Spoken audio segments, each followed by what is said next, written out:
Émilie Jousset, bonjour. Bonjour Ariane. Émilie, tu es présidente à partir du 1er janvier prochain 2020 donc de l'UNIS Île-de-France. Exactement. L'UNIS a un stand ici au Salon de la Copropriété. Comment ça se passe? Alors l'UNIS Île-de-France et Grand Paris a un stand au Salon de la Copropriété pour permettre à tous nos adhérents et membres du conseil UNIS Île-de-France d'avoir un point de chute, puisqu'en fait c'est nos adhérents qui participent et animent la majorité des conférences qui sont délivrées ici au Salon de la Copropriété, que ce soit Olivier Safar pour la loi Elan, François-Emmanuel Borel sur l'ordonnance de la copropriété, Benjamin Darmouni sur la surélévation des bâtiments, Evelyne Vivier est intervenue aussi sur le rôle du conseil syndical qui est renforcé avec l'ordonnance sur la copropriété du 31 octobre dernier, et Patrick de Certeau intervient en ce moment même voilà, sur les charges. L'actualité est riche. Exactement. Et vous êtes tous archi sollicités. Voilà. L'actualité de l'UNIS Île-de-France, c'est quoi? Alors, aussi. Notre actualité pour la région francilienne, c'est vraiment de continuer à attirer nos adhérents et à leur fournir du contenu.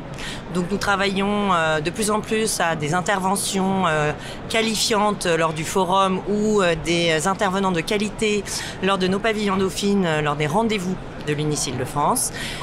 Nous accueillons d'ailleurs, on est très heureux d'accueillir le député de Haute-Garonne, Michael Nogal, le 20 janvier prochain.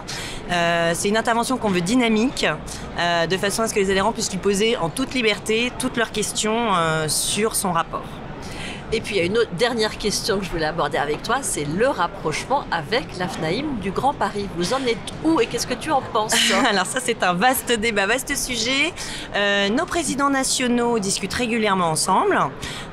Ils s'échangent régulièrement avec leurs équipes et leurs bureaux exécutifs respectifs. Aujourd'hui, on est invités à leur congrès et ils sont invités à notre congrès.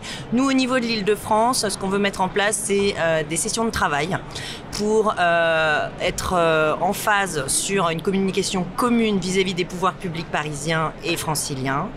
On veut travailler sur les mêmes chiffres, on veut travailler sur les mêmes propositions et c'est la main tendue qu'on a fait à la FNAIM Grand Paris.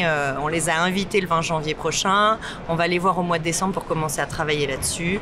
Tout ça c'est long, ça nécessite d'apprendre à se connaître, il faut mettre à jour nos statuts qui sont complètement différents, mais on a plein d'idées parce qu'on est des adhérents dynamiques qui voulons le bien de notre profession et le bien de notre syndicat. Donc ce travail en commun, il commence, il démarre.